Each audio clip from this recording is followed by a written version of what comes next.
In light of the hashtag Freedom for Kesha movement that is happening, which, in case you are unaware, Kesha has been missing from the music world for the past year-ish or so because of her lawsuit with her producer, Dr. Luke, who allegedly sexually assaulted her throughout their professional career.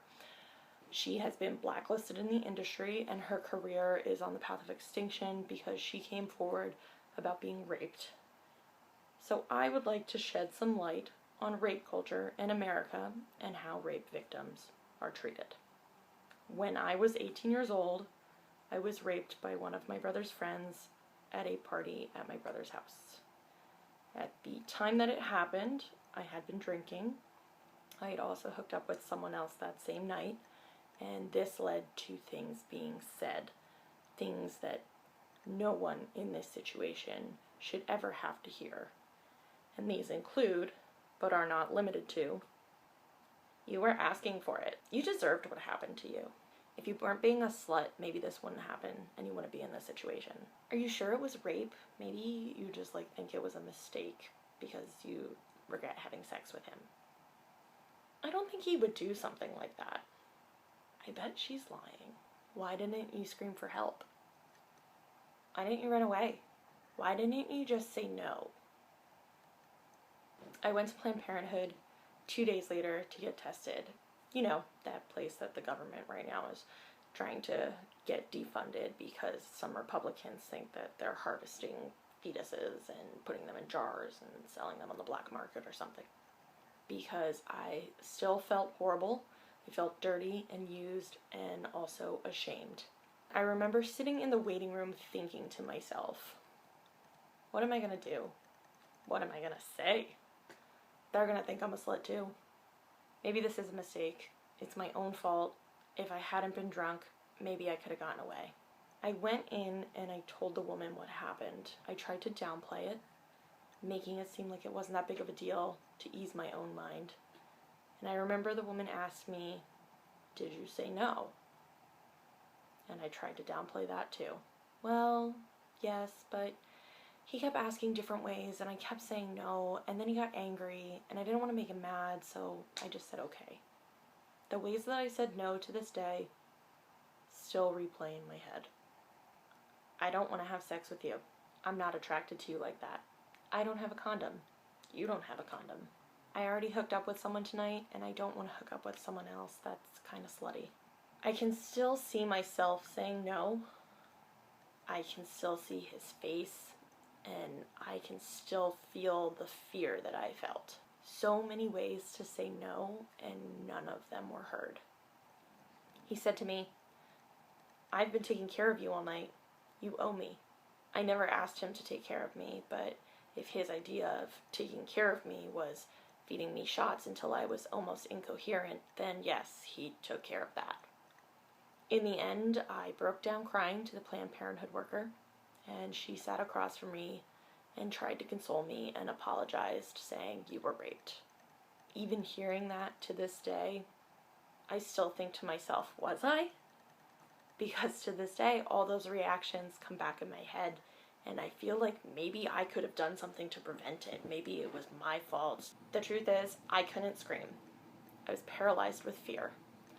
I couldn't understand why no wasn't a good enough answer. I couldn't comprehend that someone who was friends with my brother would want to hurt me. And I couldn't grasp onto reality because at that moment, time stopped and now replays itself on a loop in my head. And it does it at random times. I could be walking and I hear somebody say something that he said, and I remember it, and it's a trigger, and it goes off.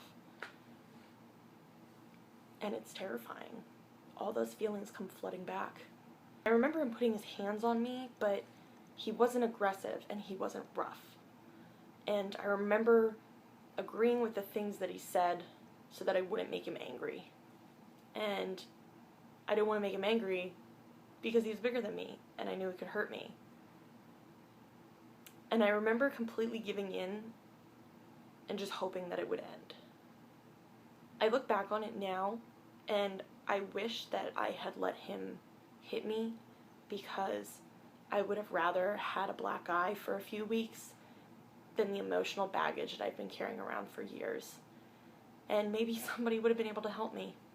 For the people who did believe me, or at least pretended to believe me, they asked that I not tell the authorities what had happened because he might lose his job, or he could go to jail, or he was in the army and it would ruin his life.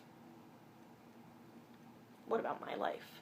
Well, it started with feeling like the only thing I was good for was sex. Like that's all anyone wanted from me, and my self-esteem fell. And I went off to college, and it was close to home, so people I knew went there, and they started rumors. And I heard one girl called me a slut and told people I had AIDS, which I do not. Another guy asked me if I liked giving head to groups. People would knock on my dorm room threatening to beat me up, calling me a dirty whore and a homewrecker, and telling me to stay away from their boyfriends. And I never actually told anyone this before, but I left my school after freshman year because of the reputation that followed me there, and it just made my life miserable, and I hated being at the school. But then I started dating this guy who was really nice, and he cared about me, and he didn't pressure me into anything, and we dated for almost a year. And the truth is that I was with him because I felt safe. I didn't feel like he was using me. I didn't feel like he only wanted sex. I felt like he actually cared about me. And then he got drunk one night and broke up with me because I told him to go out with his friends and have a good time, and I'd hang out with him the next day. That is the last time that I've let anyone in. I've sabotaged every potential relationship since then, and I began sleeping with guys, either one-night stands or until they got too close, and then I would end it. If a guy acted like he cared about me before anything happened, I wouldn't give him the time of day. I would purposely scare him away or be a bitch. And 10 years later, I'm still damaged. I still don't trust guys. I can't be alone with them without feeling scared. I put up a wall and keep myself guarded. I still to this day feel like all guys want is sex, and I used to be a lot thinner, and some would even have called me hot, but I've gained a lot of weight since then. Men no longer hit on me, and if they do hit on me, I don't see it, because now my self-esteem has shifted from guys only wanting to have sex to guys thinking I'm too fat to be remotely interested in me. It's messed with my emotions. It's messed with how I look at the world. It's messed with how I look at myself. And quite honestly, I don't know if I'll ever get over it.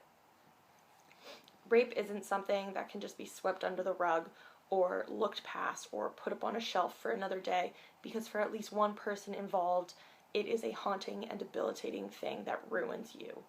And when society acts like it's not a big deal, or calls a victim a liar, or tells them to deal with it, or reacts with revenge by taking away someone's career, or downplays it because of the image it may portray, society is siding with the rapist. They are saying it's okay to rape, and they are saying it's not a big deal. And it is a big deal. And it's time that the victims be allowed to come forward and feel safe rather than being attacked. Because they've already been attacked once, and they shouldn't have to continue to deal with that. So, #FreedomForKesha. Educate yourselves and stop blaming victims.